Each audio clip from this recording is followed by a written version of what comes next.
Alright, what's up everybody? Zombies here again, and today we have another episode of the Fighting Pit podcast for you, episode 6. And as always, I am joined by my two co-hosts, Mullahoo and Tangster. How you guys doing today? I am doing, like always, fabulously. I am currently unable to lose a game of any video game that I play. I am 65% win rate in standard right now. It is stupid.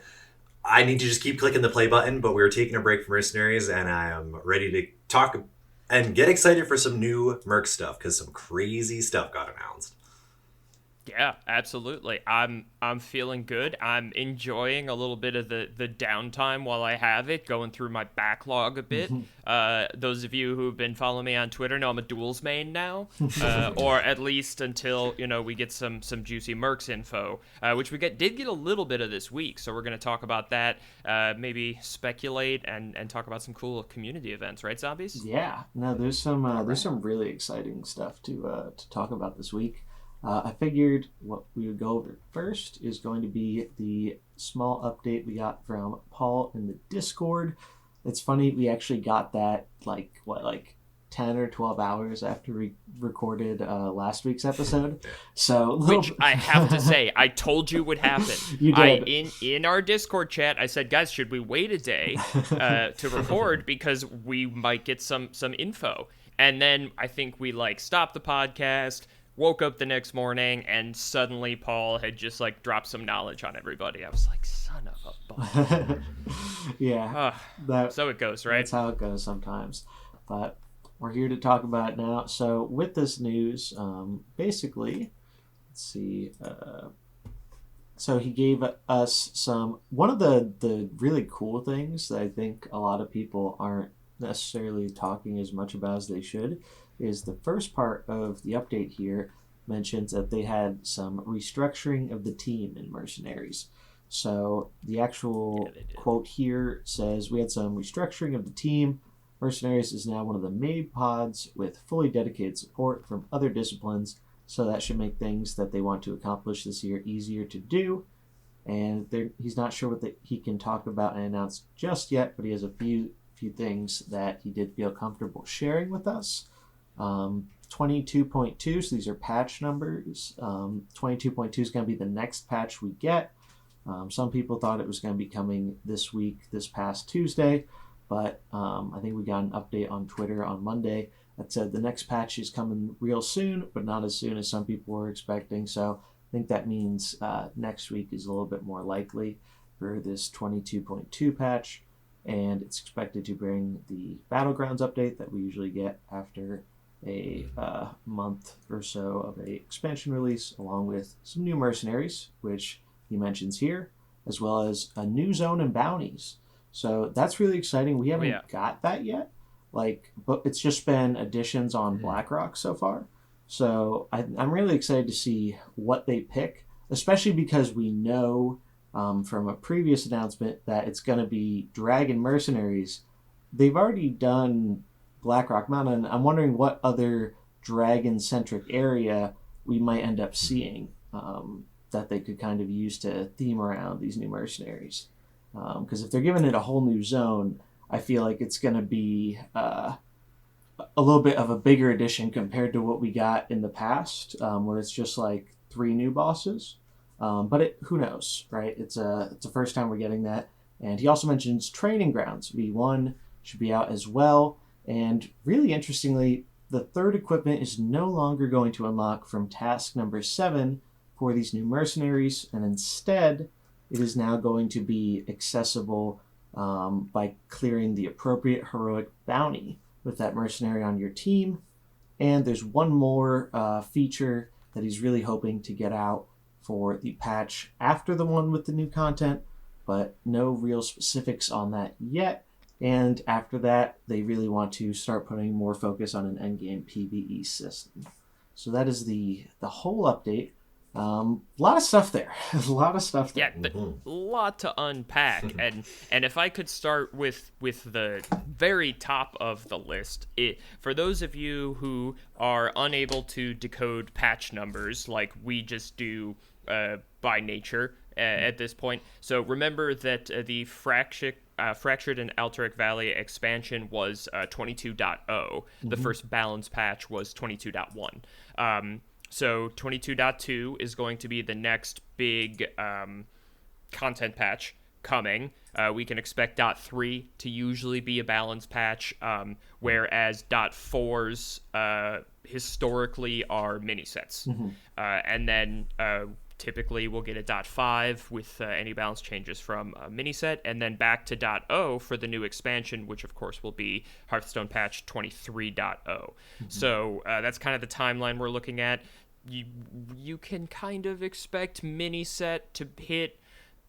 We're projecting February-ish if Blizzard's sticking to the timeline, and it doesn't get delayed like it did that time that it got delayed.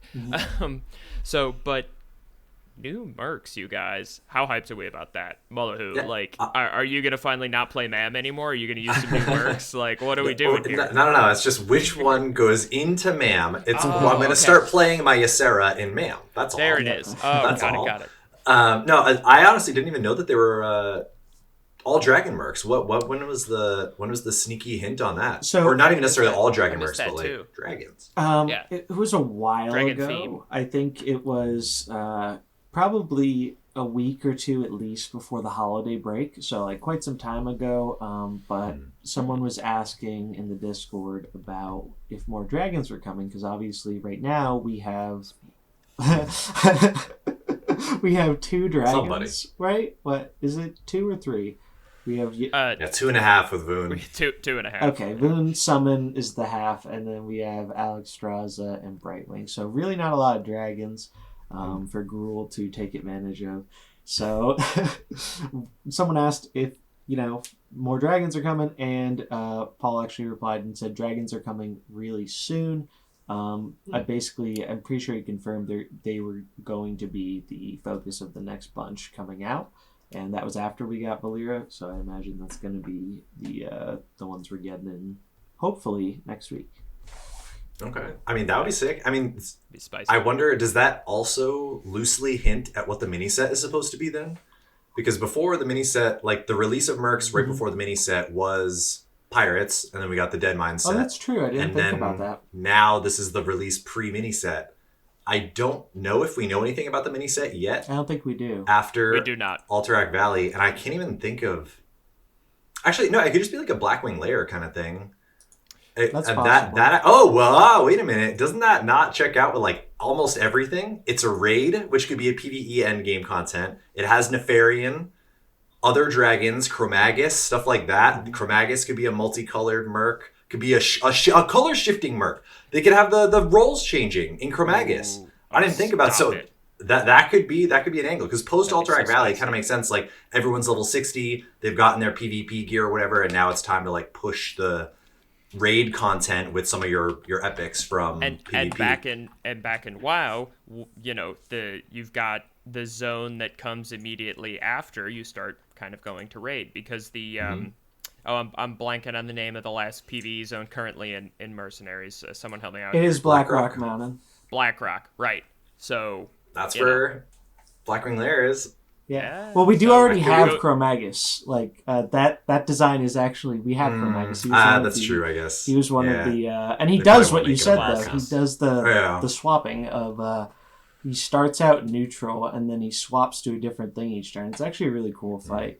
I one-shot him with the Valera. Yeah. I never actually saw that. I feel like I kind of like cheesed the fight. Need to go back and see it. Yeah, it's actually a really cool fight. Okay. The last bunch of PvE stuff was, in my opinion, the most fun and interesting, like boss-wise. And I really loved that Garrosh OTK you could do on Nefarian. That was really fun. Cool. I think Old Guardian came up with that. No, someone actually gave me that information, and I put together. That was you? Yeah. Because someone commented about it.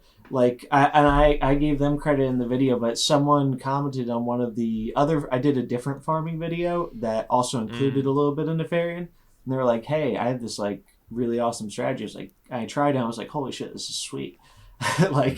And that was so much fun. A lot of people liked that video. A lot of people enjoyed that one. Like PvE stuff can be really cool when you have like those like weird fringe interactions to like kill a boss. Like Yeah. I think that's a really neat aspect of it, and I think we're gonna see more of that as like an eventual end game does get more developed for PvE. I could definitely see like Yeah. we see even right now some mercenaries that aren't as popular in PvP are all stars in PvE. Like for the longest time, Fire saw no play in PvP. Like for what, like 2 months? I mean, I'm gonna take a Halo little bit kinda of does it. credit for bringing into popularity, like kind of recently, but it's just fun to play, and it's not as bad as like you'd think it would be.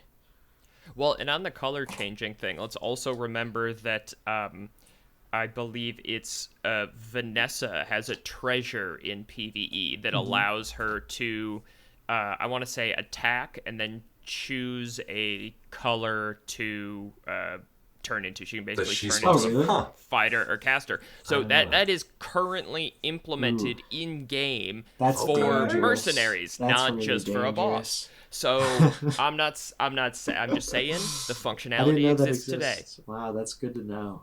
Hmm. I did not know about that. That's Well, I had to level my best, number two, because obviously Blink Fox number one best boy, which makes Vanessa Van Cleef number two best girl.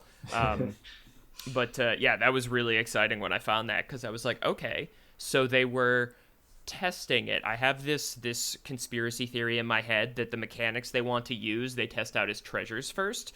Whether or not that is true, I may or may not be basing that entirely off my Vanessa Van Cleef theory at this moment, but it feels right. And I think that's what's important for a conspiracy theory. true It's that. all about feel. Yeah. Yeah, right. Mm-hmm. So No, we and got.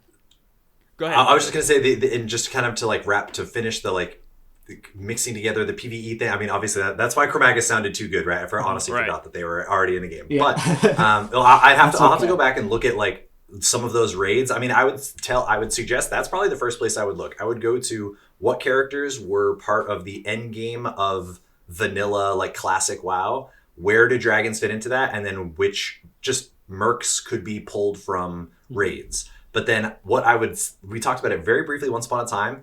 My ideal PvE endgame, quote unquote, is puzzle challenges, chess puzzle challenges that are here's the situation, here are mercs, solve this puzzle. You have like Boomsday. 1 turns, 2 turns, 3 turns. Yeah, exactly. Boomsday Mhm. is the Hearthstone equivalent. To me, that's the home run that would be an amazing, amazing PvE endgame that you could spin into a raid, you could spin into who knows what. But any end game, the fact that we're getting anything at all is more than I could have hoped for this quickly. So I'm glad for that. Like I said, I haven't Yeah. completed a bounty since like November, so that could actually pull me back in.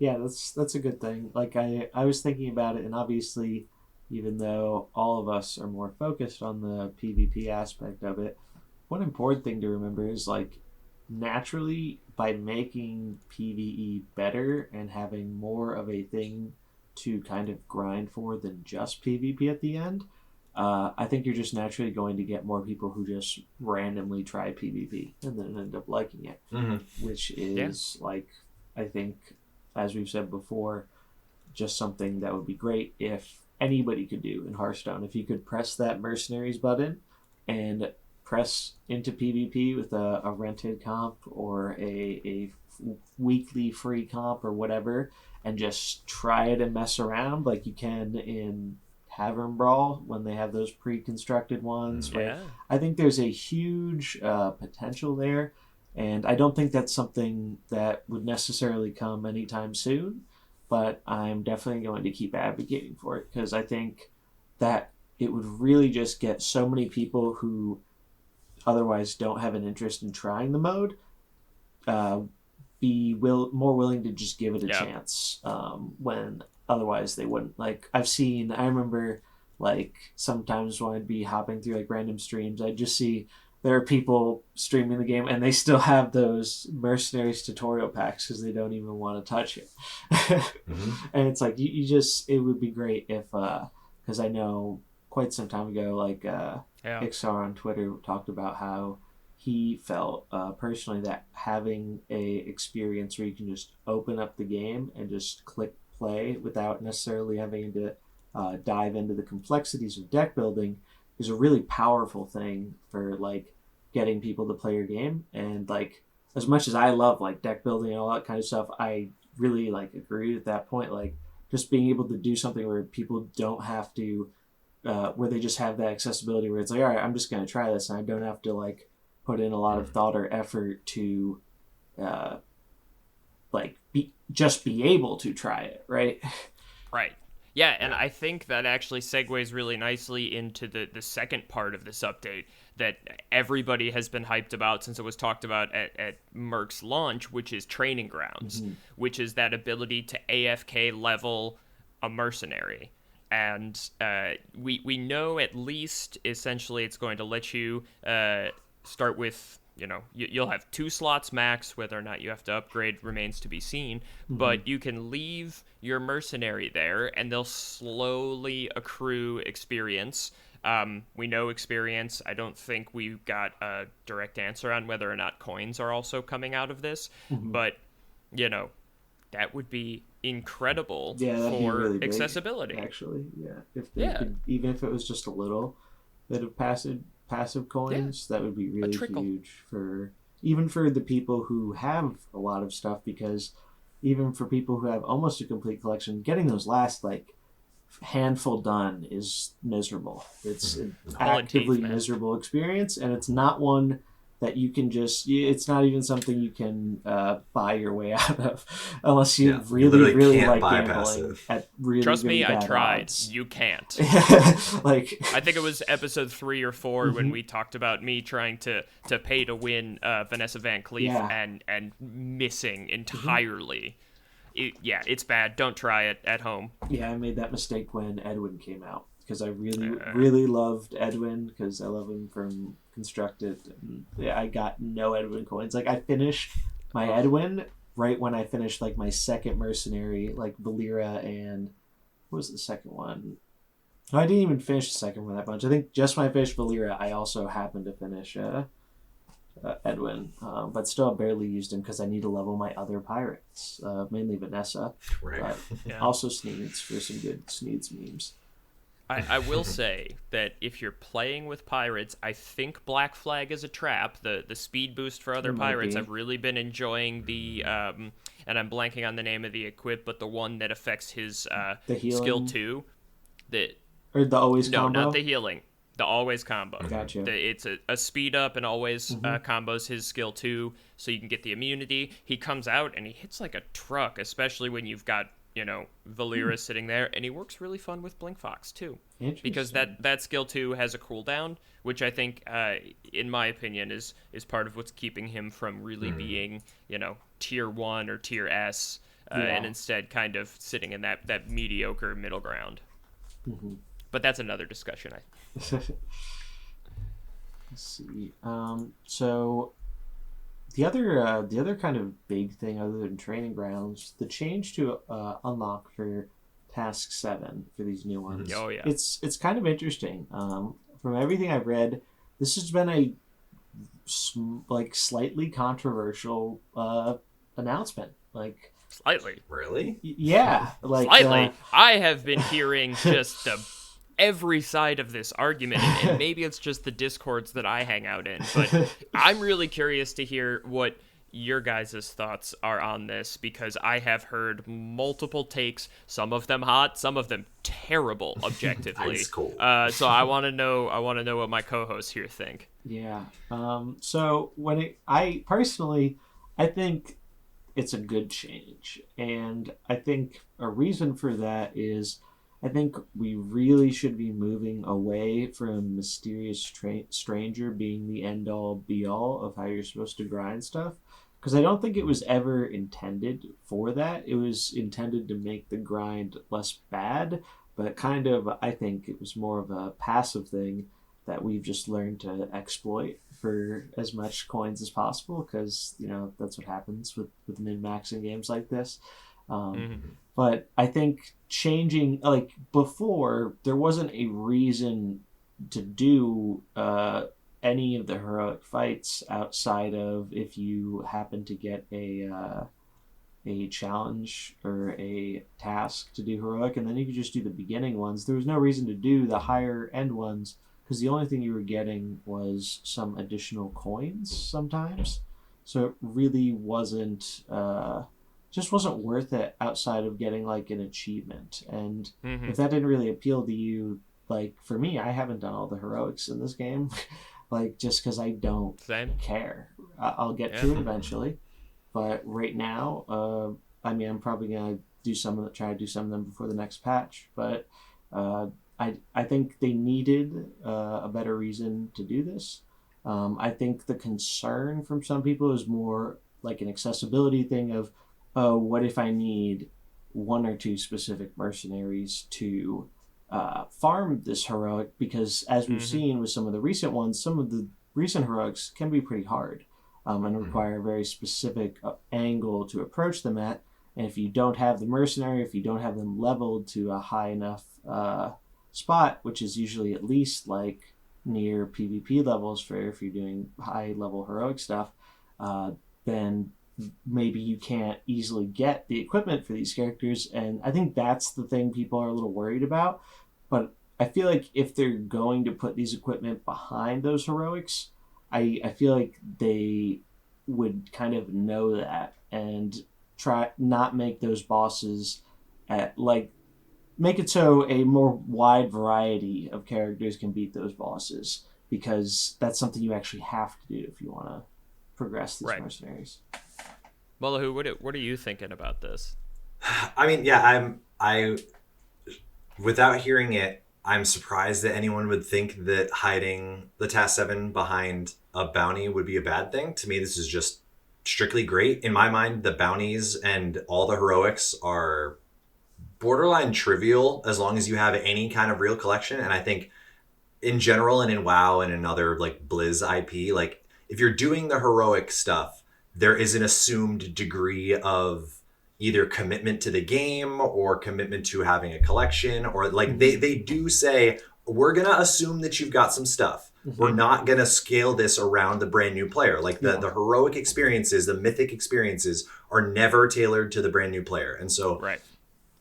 I'm if anything, I'm all for making those heroics like hard Yeah. and make it meaningful to have to get that task 7. Like make it tough. Okay. And if you have to grind another merc that makes it doable, then you are welcome to try that. Otherwise, you can find another way to do it. Like there are 50 60 mercs or whatever. Like you have a collection. I know that you can do it, right? And so if anything, I would lean towards saying this is a great change. Going up to task 7, like so many of my mercs, my legendary mercs and stuff like that, I just don't care to do because I don't want to get to Frostmourne on Lich King. I just don't care. I'm not going to go through and do 7 tasks for that. If anything, I would pick a different merc to do those 7 tasks for, and I'm still not even picking them. So if I can just one shot get a task 7, that sounds amazing to me. See, that's for me good to hear, especially because you are our resident free-to-play expert Right. for Mercenaries, because that was a lot of, and I think Zombies really hit the nail on the head. A lot of the criticism I was hearing was, and for what it's worth, I agree that this is a strictly good change. And I do understand the concern about, hey, you've got a new player with maybe only 6 mercs at level 30, and so if you have something like the Felwood 6 fight, where the final boss is immune to all shadow damage but weak to holy, you're SOL. Yeah. And to that I say, well, okay, I've beaten that fight with Natalie in my front line, forgetting that they were totally, immune. Number one. Number two, it, I think, it's heroics. This is PvP endgame. Task 7, in my opinion, was supposed to be kind of the final thing before maxing a merc, which, as we've discussed before, just based on the design we've seen, doesn't seem like Blizzard really expected people to be having all of these maxed mercs so quickly. Not at all. Not at all. Because of how Mysterious Stranger farming came out. So, and again, you have really incredible content creators in the community, people like Old Guardian, who will come up with free-to-play friendly ways to clear these at some point. But if you want to clear them on day one, then you probably are more committed to this game than the person That's who's true. picking it up for the first time and trying to, level their first team to jump into the fighting pit or to start doing heroics. And to expect that, I think, is a little bit unfair of an expectation. Yeah, So I'm all for this change. definitely think that's a good point. I understand the criticism, especially with how accessible the rest of the Hearthstone modes are. Like, Mhm. if you're a new player and you want to play Standard, for $10, you can get a ladder-ready deck, or you can spend a week or two grinding out the deck and still do fine this season, right? So it's not like you could just jump straight into Hearthstone Standard or Wild or, to a lesser extent, Duels, Arena, I guess Battlegrounds you can just pick up and play, but I would Yeah. argue that's an outlier here.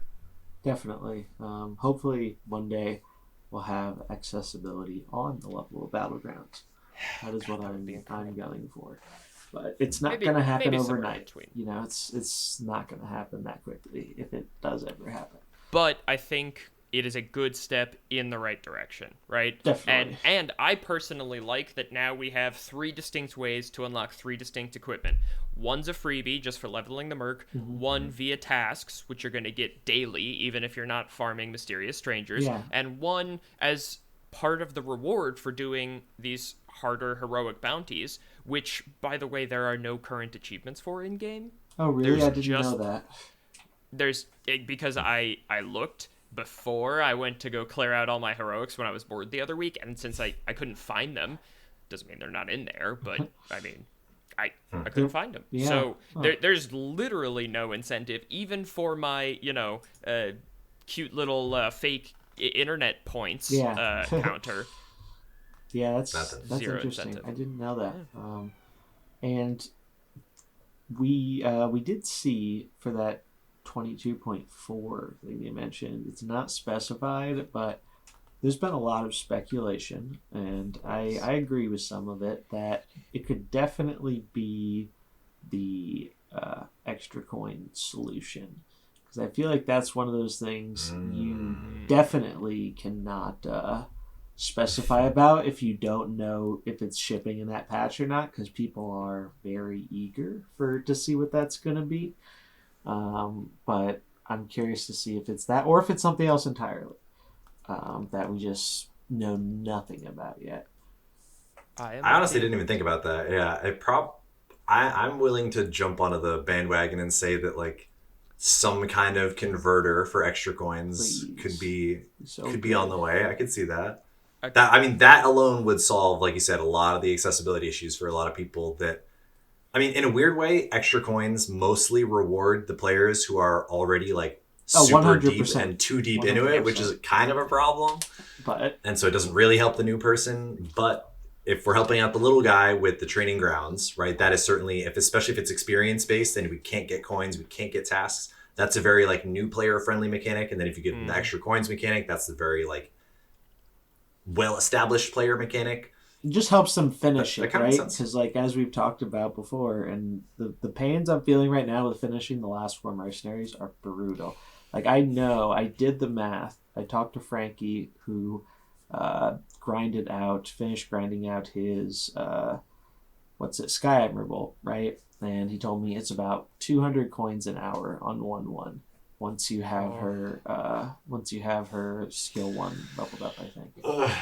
It's just not worth it. It's not worth it. That's so painful to hear. Just do PvP. Just play PvP. Just don't. God. No, I'm gonna watch through Arcane or something and do it on my phone.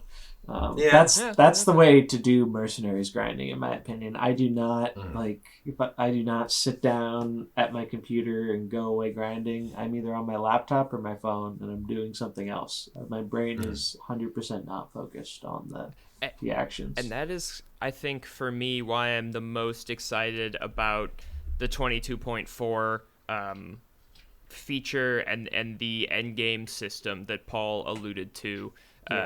Coming, with or shortly after that, eventually, whichever. Because honestly, for me, when I heard about Mercenaries, I was most excited about the PvE because I Yeah. loved dungeon runs. I love them Oh, so really? much. That's why I'm a duels main now. No, but in all Nice. seriousness, I really enjoyed that roguelike Mm-hmm. Hearthstone experience, and I think if I could level up my mercenaries in the same way you gear up in World of Warcraft by running dungeons over and over, that didn't feel like a grind to me. It felt like I was playing the game. Yeah. Like, don't get me wrong, it wasn't always the most engaging thing, but it was way better than only farming dailies every day, the same daily quest over and over and over to get that piece of gear. Because, and we've talked about this before, because I was playing the game. The thing I want to do, I can just keep doing it, and by playing the game, my mercenaries will level up. Instead, I'm currently not playing the game. I'm playing specifically Felwood 6 and, Yeah. Fighting Pit. Which, don't get me wrong, I love PvP. I love playing PvP. But if you don't have the luxury of bringing a metacomp into the Fighting Pit, you It's really can't rough right now. it's really rough It's right really now. rough right now. Especially with the fact that, like, you're either running into Valera or a Valera counter, and someone name a Valera counter that is not currently a legendary mercenary. Yeah, you can't. Most. Yeah. It's Buckler. Okay, fine. Okay, fine. But it doesn't even count because then if you don't have Malfurion and if you don't have Anduin, you need legendaries that with them. doesn't count. That's the Right. thing. Well, you can run beasts, but again, Rexar, legendary. Yeah. So, and trust me, it does not work well with Lady Anacondra. Our resident beast expert.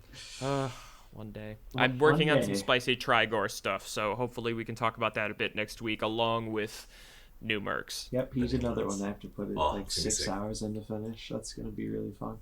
And I'm doing it before, this is going to be a great segue here, an upcoming tournament. So This, listeners, I cannot tell you how proud of I am of Mullahoo, because he teased us with this. He's like, I've got a thing. It's coming up, and I can't say anything, but keep an eye out. And I was like, okay, cool. I'm sure I'm going to hear about this in our private Discord. No, we heard nothing. This was as Nada. much a surprise to me as it probably was to all of you when it hit Twitter the other day. And I am terrible at keeping secrets, which is why I'm so impressed with Mullahoo. My respect for him is way up high right now, because I would have been like, guys, check out this cool thing I'm doing. Here it Don't tell comes. anybody. And he was, nuh-uh. Zip. So Mullahoo, tell us about this. Tell us all of the goodness that's coming. Yes. So most importantly, from the creators of the world's first Mercenaries tournament, we are going to be bringing you the world's first biggest prize pool open Mercenaries tournament. Not $100 for first place, not $200 for first place, not $300 for first place, not $400 for first place, $500 for number one. Truly ludicrous. When was the last time that there was even a standard tournament that was just an open that you could take $500,000 for first place? It's truly, nuts. it blew me away to hear about this, and this being sponsored by Hearthstone Replay very graciously. This is in conjunction with a new release for some form of content that is related to Hearthstone Replay that is going to be publicly available right before the tournament. We're going to be showcasing it live on stream. The stream will be probably, I think we're going to be using my stream. But $500 for first place. I think it's 500, 250, and then 100, something like that. But basically, top four gets triple digit payouts, and we're expecting a good amount of people. It's single elimination, but it's an extremely cool format too, which is the other really cool thing. We've seen a lot of formats. Yeah, so we've seen a lot of different ones. I was personally advocating originally for kind of like a Magic style where it was double elimination. You bring one deck, you're rewarded for playing your one deck. Maybe you have a sideboard, you play best of threes with that one deck, yada, yada. Then we started to see some like the heavy sideboard options where you bring a deck, you're locked in, and then you have some options off of the bench. This is very different. Now, you're going to sign up with your 6 Mercs, and it's single elimination. It's best of 3. But as soon as you lose a game against your opponent, you pick 2 of your mercenaries from your original 6 to keep. You sub out the other 4, and you get to pick any Merc with any equipment from your collection and sub those in for game 2. And then you have to win with that. If you lose, you're dead. If you win, then your opponent has to sub out, and now they get to go into their entire collection and bring out whatever they want to counter your thing. So it's called Last Mercenary Standing, basically. Yeah. It's very much so like Last Hero Standing from Standard. Brand new format. I'm really excited to try it. It's going to be like insanely intense to not lose that first game. Yeah. Because just like Last Hero Standing, if you lose first, then you're just behind the ball. The entire game, your opponent starts countering you. Instead of best of 5, it's best of 3. And so it's going to run away from things really quickly, but it's going to reward some crazy deep strats. So I'm so excited. Now, January 22nd, by the way. January 22nd. Now, one question about that. Yes. So, the person who loses is the one who ends up switching. If they do win that second game, are they locked into what they switched into, or and does the other person then have to do the switching? Yeah, as far as I understand it, when you lose is the only time you can switch. Gotcha. Okay, that's just what I wanted to double check. That's really cool. I think this is a really interesting format, and it kind of is going to emphasize really good knowledge of the current meta. And one thing that's really interesting that I'm sure some people didn't think about is that if we do happen to get this patch on Tuesday or Thursday of next week, man. there's going to be probably another 3 or 4 new mercenaries that are basically going to be totally unknowns, right? We know nothing about the new mercs coming in other than that it's probably going to be dragon related. So we have no idea what's going to come. And if the last 2 releases are any indication, there's going to be at least one really busted thing in there, if not So more. Zombies, you're saying I should spend the rest of the week maxing my Voon. Your gruel. Prepare your dragons, yeah. I will say, yes. Do you max Gruel or Voon?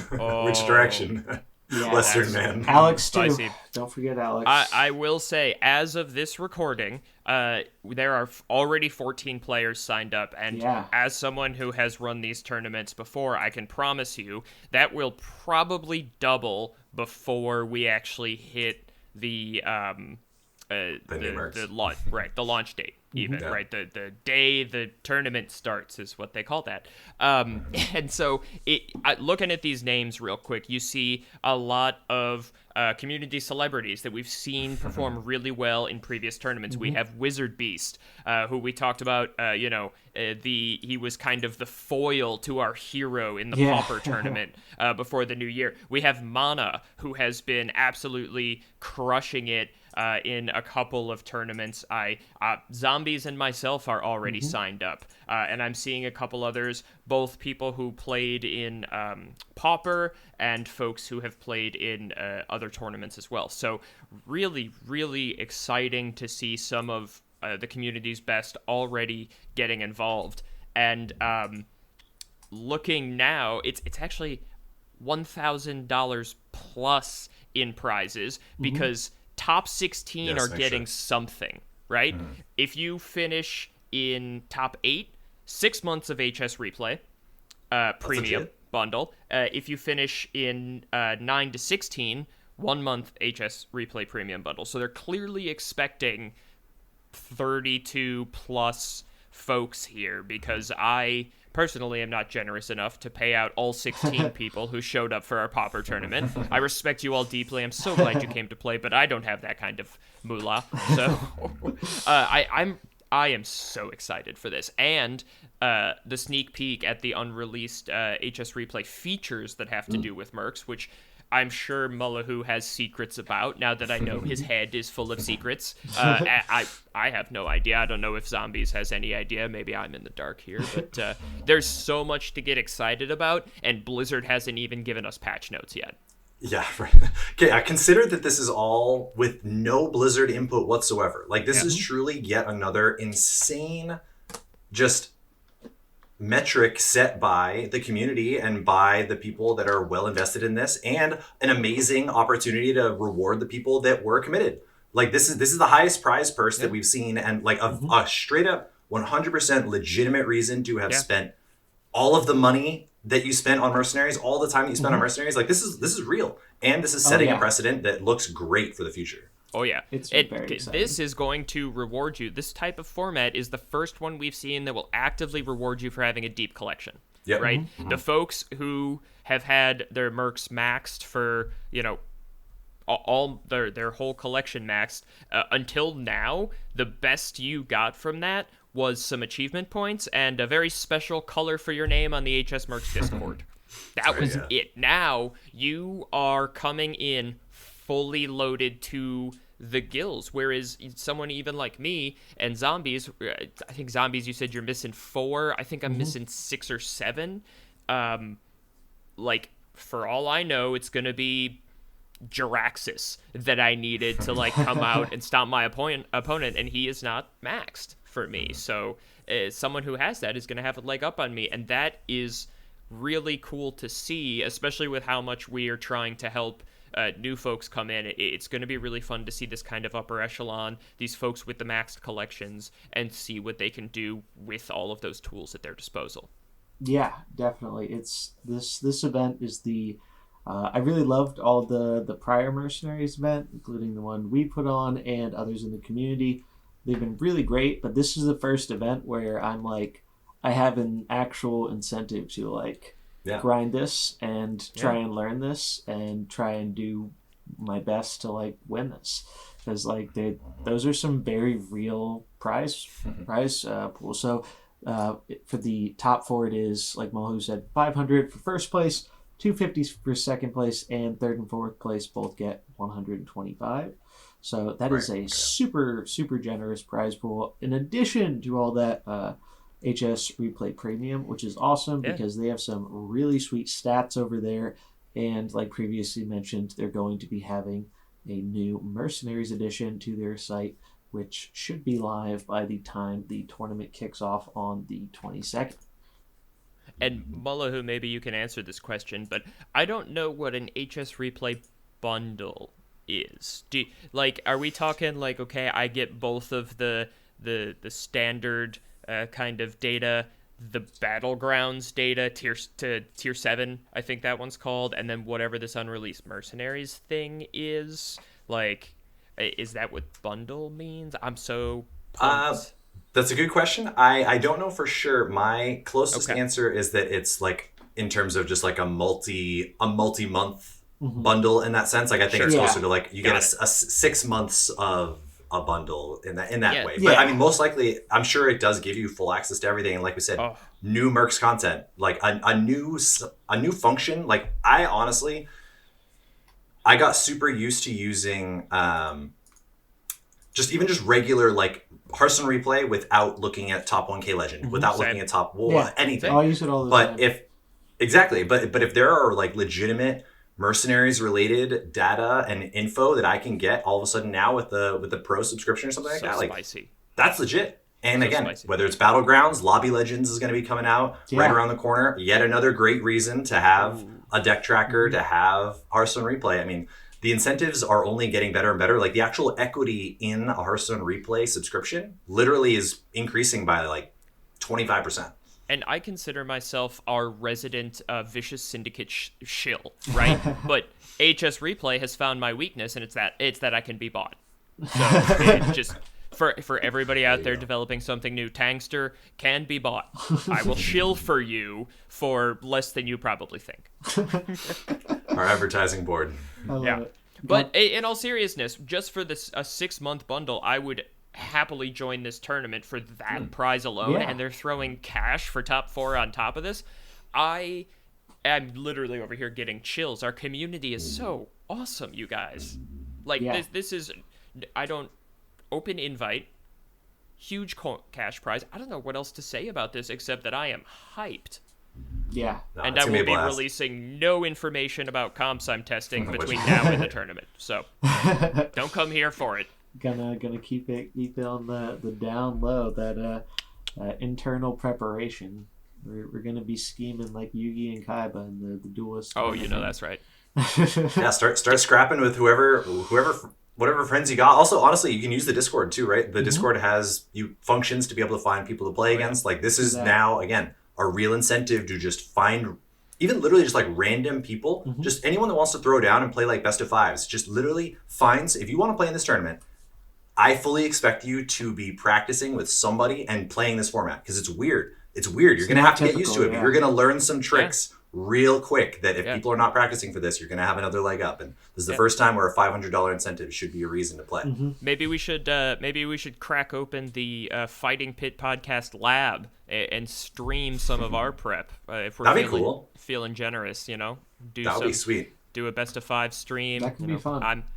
I would love to guest spot if you guys need someone to beat up I could be on that. No, that'd be sweet. Yeah, because I think I'm the lowest ranked of the 3 of us right now. So if you need to crack my head just to lab some stuff out, I'm more than happy to help. Awesome. Hey, you got the collection. Yeah, that's that's right. That's one thing I really hope we see eventually is like in Standard, where that's actually how, or just Constructed in general, that's how I've got a few of my friends into playing the game was they didn't really have an interest in investing a whole ton of time or money into it, but a few times we just wanted to play randomly, and so we just went into a private match, and I just gave him all my decks. And that is one really awesome benefit of the digital atmosphere of Hearthstone compared to a physical card game. And it makes it kind of like a physical card game where if you own all these decks, you can lend it to your buddy to play a game with you. And I think even something as simple as that in Mercenaries would be really, really huge, especially for testing for events like this. Because in an event like this, as was previously mentioned, it rewards having a more full collection, because that way, if you do get that first loss and you're switching Mercenaries, you have the fullest amount of options available to pick that hopeful counter to shut down what your opponent did to beat you last game. So it's really, I think it's going to be a really interesting format, and I'm excited that it's a new format, because as much as I love regular sideboard formats and some of the other ones we've tried so far, I think this is a really cool way to try something new. Absolutely. I don't think the community at large has kind of decided on the competitive format yet. I think we're definitely seeing it still evolve. And I personally have been racking my brain for new formats to try out for our events. And I'm kind of having trouble because all of the, quote, typical ones, like Mullahoo, your point about the Magic the Gathering style, we've seen the Conquest format at the Invitational last year. We've done sideboards, we've done single, double, best of 3, best of 5. I was running out of ideas, and to see them come up with something so unique is really exciting. Yeah. And so I'm pumped to try it for myself and see, hey, maybe it's this one, right? Who knows? Just doing more limit testing for Blizzard. Once they finally, for the 2023 season, the 2023 Mercs Grandmasters, someone's got to figure it out. Oh, yeah. Yeah, this is really the way to do it. And the fact that it's happened, that we're getting a community event this big so early on is also really huge too. Because, obviously I'm not a big Battlegrounds player, but I'd imagine I remember when that mode came out and dipping my toes into it. And I'd imagine it took a fair amount of time for a tournament scene to eventually develop for that mode, because it was such a new and different thing for Hearthstone that also undergone a lot of changes in the time that it released. Battlegrounds on release and Battlegrounds today are like 2 totally different games, right? Aside from core mechanics. So I think Mercenaries is going to reflect that too, in a way where I think as the pool gets bigger and more powerful Mercenaries get added, I think it's going to be really funny to go back and look at the early days. It's going to be kind of like, if Constructed, looking at where we're at now and remembering Innervate Yeti being one of the most powerful plays in the game in Classic, just getting a turn 1 vanilla 4/5 that can beat your opponent's face in, and now on turn 6 or 7 or 8 we're killing people on 1 turn. So it's really things have changed a lot in Hearthstone, and all the modes are kind of like that in one way or another. So I'm excited to see how Mercs ends up changing in those ways, because I've seen it in Pokemon over the years as the competitive roster got bigger. It really changed like so much because all it takes is a small amount of new additions. I mean, we saw it with Valera, right? That is, if there's any mercenary that can totally warp a meta around it, it has been Valera. And that can be negative in some ways, but it can also be positive in others because in this particular case, I think we have gotten more variety after the addition of these new mercenaries than we had in the prior meta, where it was kind of dominated by Samuro and a lot of Shadow. Those weren't the only things you could play to compete, but if you didn't have a plan for them, you might as well not be playing because you're going to hit them a large percentage of your game. And now that the Valera meta has kind of been refined a bit, we've had all this time to figure stuff out. I think kind of the equivalent of what we were seeing in the beginning is now Valera, Grom, X, and X being, whatever that third is. Thrall is probably one of the most popular, and it's kind of insane. I played it for the first time, like actually sitting down and playing like a decent amount of games with it, and I went 10-0. It was like it was not fair what I was doing to people. Like, there was some high roll in there, but like it was it was disgusting. I couldn't believe it. I was gonna say, out of curiosity, how did you play MAM at all? Because actually, I posted my recent MAM thing, and someone reached out to me and it was asking, like, against Grom Valera, Thrall, like, what do you do? I'm kind of just like getting bodied, and then I've been playing it again recently, and it actually feels like a good matchup for MAM. And so, did you run into that at all up there? A little bit. So I not when I ran into MAM that night, but not while I was on the that specific deck. That was actually when I switched to the Nature Valera with the big stomp Karen in the back, and that was just disgusting against MAM. It's like no, that's the deck that I would play if I got my Valera up. It would be the like Nature. It's so good. Karen, it is the most fun deck stomp in the game right now for me. It's not even close. Like the big stomp on Karen is insane in this very Valera dominated meta. Because think about like what 9 out of 10 backbenches run Cookie. Like one of the only backbenches that doesn't run Cookie is like the one that buffs up Diablo, Illidan, and Karen. But almost every other backbench runs Cookie right now. And so a lot of times your reincarnation from Karen, sometimes it's more of a liability than actually getting you value and doing something. Because like if they get they get that initial Cookie snipe to deny his action, then that's a 45 health swing and you lose a thing. And then if they get to do that again, it's just like that can just seal the game sometimes. And it's and the extra damage on Valera is huge. So it's 5 extra damage to Stomp. So Stomp is 15. That's 30 damage on a Valera with the crit. And there have been more than one situation where that was relevant. Like it's nuts. Outside of Natalie right now, who is tickling Valera at best, there is not a lot of AoE in the meta. You're not seeing. The options are there, but no one really wants to cast Malph's AoE, right? Or not for damage Anduin. anyway. And Anduin is the other one that's got a pretty decent AoE, but again, tickling Valera at best. You really don't have anything outside of some RNG off Grom or someone like that. Who can hit Valera in stealth, right? And Chain Lightning again, coming off a caster, right? So it's and in fairness, Chain Lightning is definitely more than a tickle, but it means you gotta usually lose a Merc because I'm not seeing Drukhon being led very much these days. And that's what the big stomp leads, right? Like what for what it's worth, what is the big stomp comp? For those run us down. For those who don't know, I put out a video on it earlier this week. But Big Stomp was a comp that was brought to me by W. Garrison. I think it's actually the comp that Oko took number 1 14K with too. Nice. So what you lead with is you lead Malfurion, Brucon, and Valera. And so basically what you do is you speed up with your Malfurion.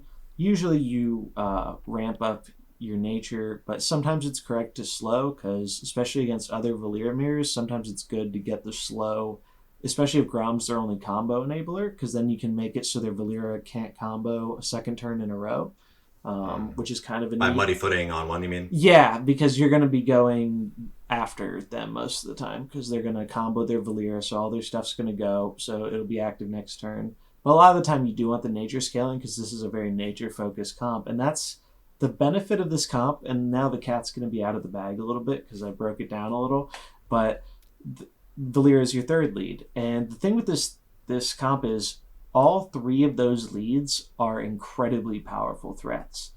Whereas some leads, it feels like Frost is a great example. Frost, it's almost never a question. You focus down the Jaina, right? Because Jaina enables the scaling, and she enables the big snaps and things getting out of control. But with this comp, it's like I find a lot of people have a hard time, at least when I was first playing it, identifying what the proper thing to focus is. And if you make that mistake on turn 1 and maybe turn 2, that pretty much loses you the game a lot of the time, which is pretty insane. But it's because of the residual healing that Malfurion provides, along with the scaling of Brukan, and then you get some a little Valyria speed thrown in there. Like, the big thing about this comp is you can't combo Valyria on turn 1, but you don't care about doing that because you don't care if Valyria dies. Valyria is kind of bait. She's kind of... A lot of people focus Valyria because they're so scared of her, but you end up healing, unless she gets like one shot by a thrall or getting like super focused by like double reds, like you just end up healing her up. You get that Phantom Knives off, you are insanely fast because you have both the Malf speed and the Valyria speed from the fan. And then next turn you can combo her if she's still alive, and if she dies, then you get a free swap into Karen. Now, you'll still have faster speed from the mouth. That doesn't mean you're necessarily going to outspeed an opposing Valyria comp, but against a lot of other stuff, you're much faster. So it works really, really well, like way better than I thought it was going to work.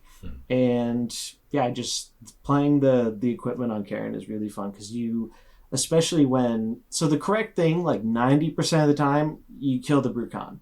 Brukan is the thing that lets that comp really get away with doing some disgusting things, because if the Malf dies, it's like, yeah, you lose your healing, and Malf is really good, but Brukan is the one that just, the scaling his damage enables when they leave him alone, especially with Chain Lightning. It's just insane. Interesting. So who are the other two on the bench? We know you've got Karen back there. So it's a CDC bench. So standard CDC bench. The only difference is you're not running Reincarnation on Karen.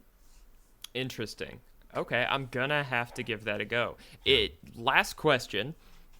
If you lose Valyria on, let's say, turn 1, after you get your Fan of Knives off, is that a Valyria buff where, it's like if she dies, then you're not getting that Fan of Knives buff on turn 2?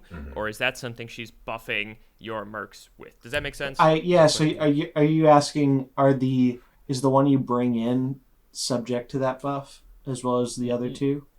No, I'm just making sure the other two at least get that buff. If she got the attack off, then I believe it is like an aura where it goes over into the next turn. I'm pretty sure because about that. So it's not like if you kill Vol'jin, suddenly Natalie's going on 6 instead of on 2. Yeah, I think because of how it's worded, whereas Vol'jin's is passive, this is specifying other mercenaries next turn. Well, so actually, I have a better example. If you kill Malf after he's done his skill 1, which the name I'm blanking the out. nature one, yeah, Cenarian Surge. You do lose that. It's applied to Malf. Really? Yeah. Oh. And I think it's the same way for Phantom Knives and Valyria. Yeah, I could be wrong about that then, because I don't think I've ever paid a whole ton of attention to that interaction. Okay, I'm gonna do some testing. You've got me interested. I'm gonna have to check out that Zombies video.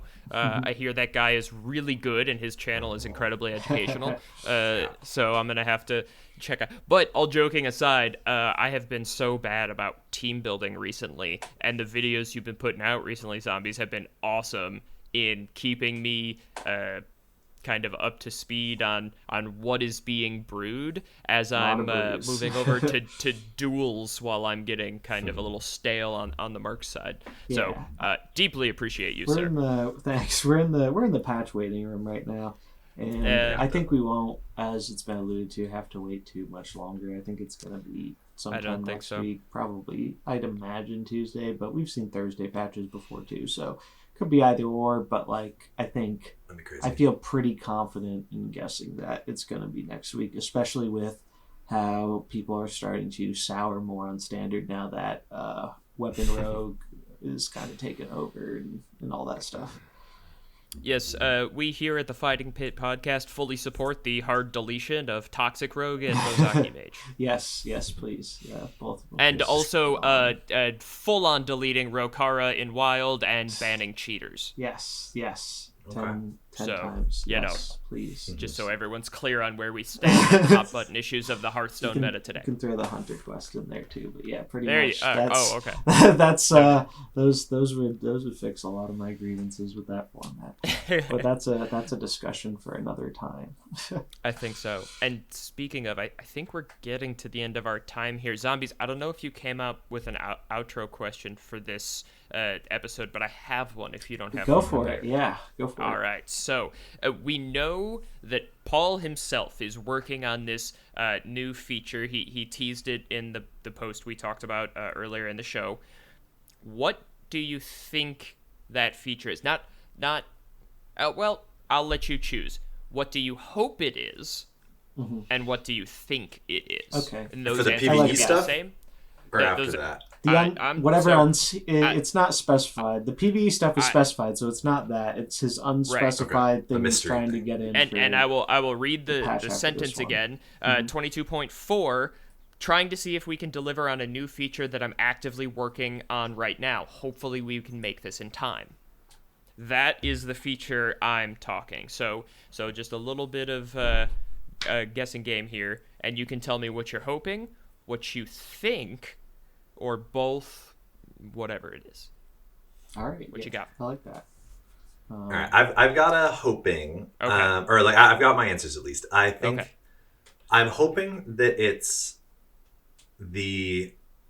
a payoff for, especially if the training grounds are more centered on the new player experience. I'm hoping that whatever this is especially when he's like, I hope we get it in time, where it's kind of like probably less of a priority because it could be geared towards, again, that like 0.01% that are the freaks like us that are just doing everything. So hopefully it's the coin fix, but I'm going to say the more realistic answer might be collection sharing, like being able to duel your friend and share your mercenaries. I think something like that is actually, like, again, the implementation is there in the other games. It might just be a matter of like porting it over, so it doesn't actually need a ton of stuff. It is doable within like a couple weeks, a couple months if they know they've been planning for it. So those will be my two answers, where hopefully it's something as insane as like you just get a 1-to-1 coin conversion rate. But then more realistically, but would be amazing, would be the character collection sharing, so you can just get your friends to start playing with you. Yeah. Oh, those are good answers. I like those. Zombies, what are you thinking? Yeah, so that's a good question. What I think it is, I'm gonna say I think it is going to be whatever the fix for coins is, or solution to help us with our extra coin problem, because they haven't talked about it specifically in a little while, but the last time it was talked about, I feel like they made clear it's like, yes, this is something we are very actively like trying to figure out, and I don't envy the position of trying to come up with the solution that's going to make everybody happy while not giving away everything for nothing. Like, it's because, but again, as Mullahoo said, this is, the extra coin stuff is really more targeted towards the end game topper percentage people who put a ton of time into the mode already. Whereas I'm sure, and even you put a ton into the time, Mullahoo, into the mode already, and you still are far away from like a complete collection, right? Because oh my god. I think I have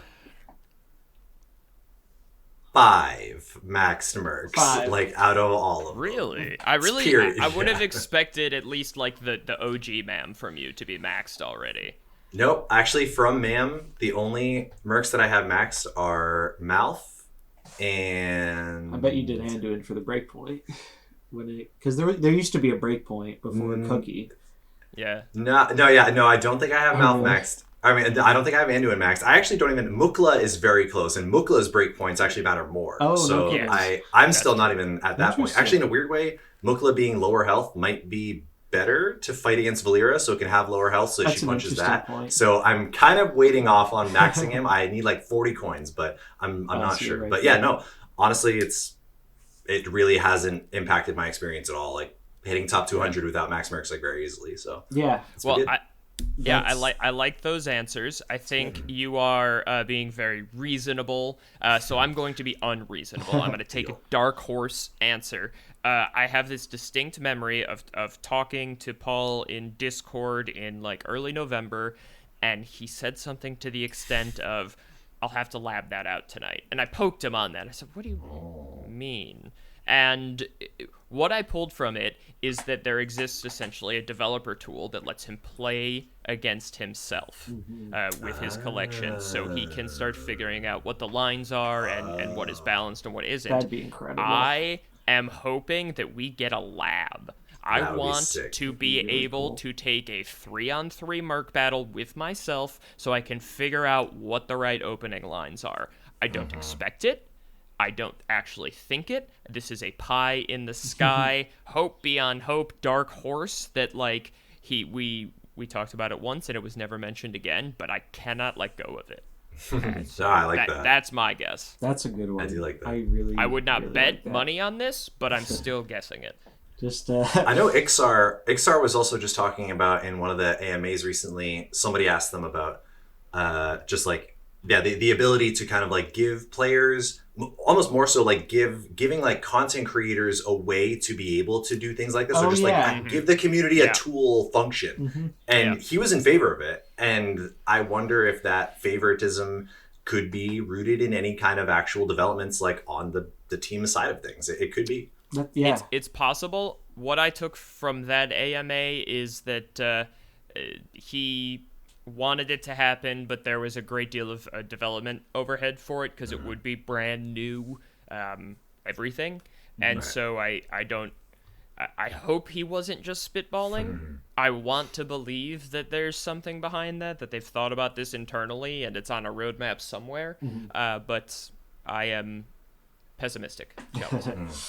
I mean, with Mercs, it could only... It's so much easier to do with Mercs, you'd have to imagine, than with Standard, where you don't have to worry about, like, 2 different hands of cards that are going in. Like, no. Like, Mercs is just, like, you click these buttons. Just say, like, ABC versus CBA. What happens? Right.